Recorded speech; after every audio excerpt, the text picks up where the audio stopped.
Hi everyone, welcome back to my channel Photaminasi Kaminasi PK channel. Channel asibu miyeng tabiriba amati subscribe obriba khudimako ahanmaktada adomgi marup kamisor mangana ngasisu taramnokjari amadi kok nong khurumjari. Ngasi channel asina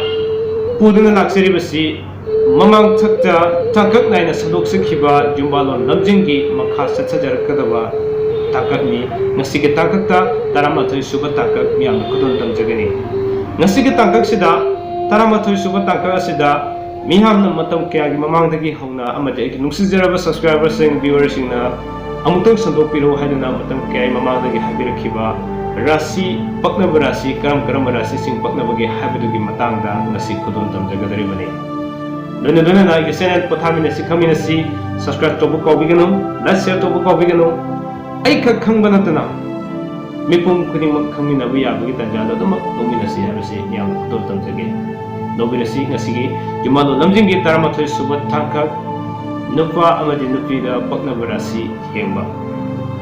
kudon tamjage ahan bada mes rasi lokasage nipagi rasi sina mes oiraba adu oiba targadi nupigi rasi da pakna basi mes rasi masamuk adumak paknai loinana mithun karkat makar kumba hariba rasi sing asi paknai aduga mayai oramna paknaba thoina kaidaba haijaba tare masina minna amadi brisik asisu adugmati mayai oramna kanai aduga khwaidagi faba mes rasiga nipana mes rasi oraba aduga nupida khwaidagi faba ama haijaba taragidi mahaki fol asisu mapuroi ningbi amadi afaba macha pukadabi macha singsu luna tobi nupi oigadari basi nipana mes oiba taragadi nupi gisina dhanu asisu yamna paknai aduga ngasa ina panjakhiba mes masamaka mithun karkat makar kumba rasi asisu adumak afaba oi aduga mayai oina fariba minna brisik asisu adumak thoina kaide aduga aina panjabadi yaudriba rasi sing asidi hariba mes rasi asiga khwaidigi chanajaba rasi orabane mathangda bris lokujage bris rasi sidana bris masamaka haibadi nipana bris rasi oraba nupisu bris orbu janai karkat janai singha janai brisik janai kumba minna rasi hariba sing asi aduk matik janai aduga mayai orabna chanabasi mes amadi tula rasi asi janai aduga Makung oina khwaidagi mapuroiba ningbi macha afaba pokadabi haiba tare moising sidati makar rasi asi yamna chanaba rasi ama oi aduna makha tarakpada mithun rasi lakusage nupana mithun orabadi nupisu mithun singha kanya minna mes rasi asi paknai mayai orabna paknabasina bris amadi makar paknai aduga khwaidagi phaba sina kumba sisu afaba oi loinana karkat rasi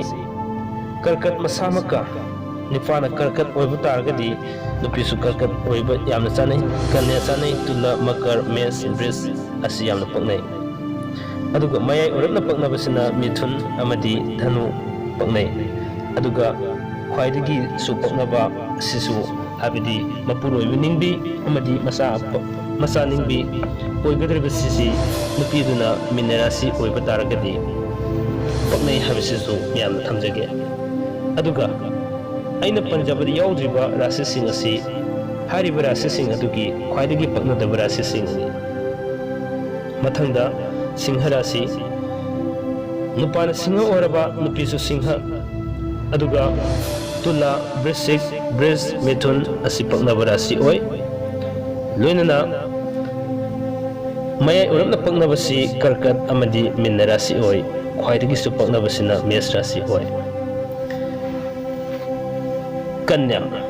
nupana kanya oraba nupi su kanya oi paknai brisik aduga dhanu minna mithun karkat asi paknai mayai orabna leiba singasina sinha amadi kumba oi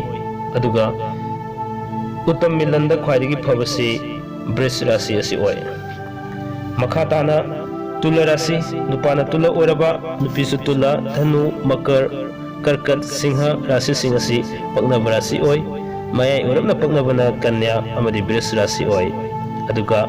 uttam milan da khwaidagi phabase milan oiribasina mithun rasi asi oi mathangda brisik nupana brisik oraba nupisu brisik oibu chanai makar oibu chanai kumba bris singha kanya paknai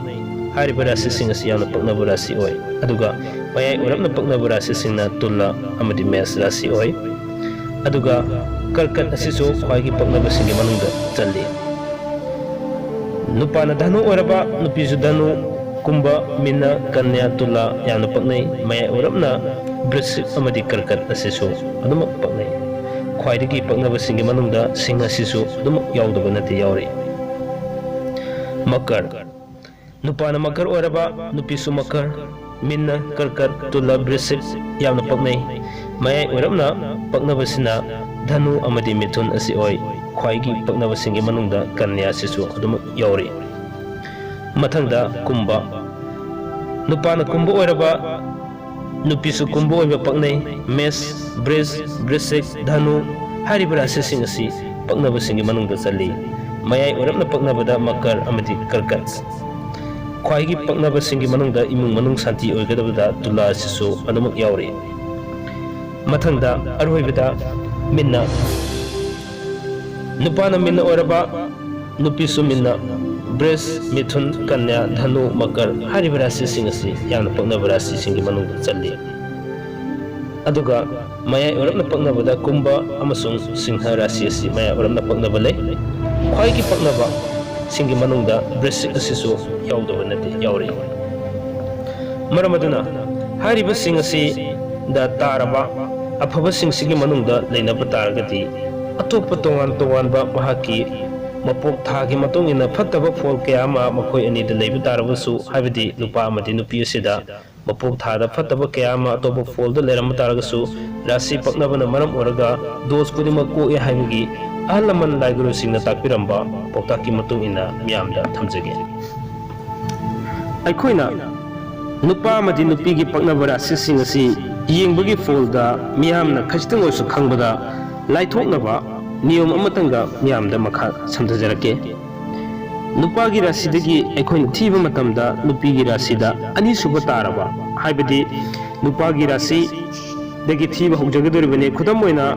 mes rasi dagi thiba matamda ani suba tarisi brisni isa ina panjaki matamda mes rasi si da ma khwaidagi paknabadu bris rasi si yaudabane adu khwaidi phattaba singi manungda challi aduna masida kaigumba ani suba sida taba taragadi lan thum manghanbi oi haduna laiguru singna thambiramba pautaki matung ina miyamna thamjage aduga amuksu nupagi rasidagi nupigi rasida thirakpa matamda tarani thoi subada tarabadi lan thum chenbi mapuroibu ningbi oi aduga amuksu manga subada oirabadi masa mangbi oi loinana mapan subada oirabadi mapuroibu ningbi masa afaba popi masa luna tobi oi hariba singsigi afaba phol singdu ningsa ina panjagi bisingdo miyamna mukanga ikoina leiriba hanagi rasi phol gi sat ama leiriba sida habidi mukoktagi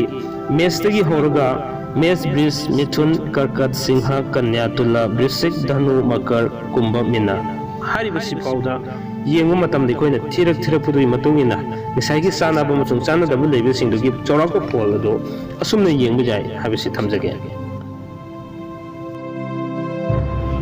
ngasigi thoramasi karam to bibage habado adongi feedback adongi suggestion bigation ena khorang ngaijeri adongi suggestion amadi feedback ke damukda khorang ngaijabaga loinana pothamina sikhamina sina ngasigi damukdi kaina naba yathang ni jabaga loinana punamako amkhana kurumjari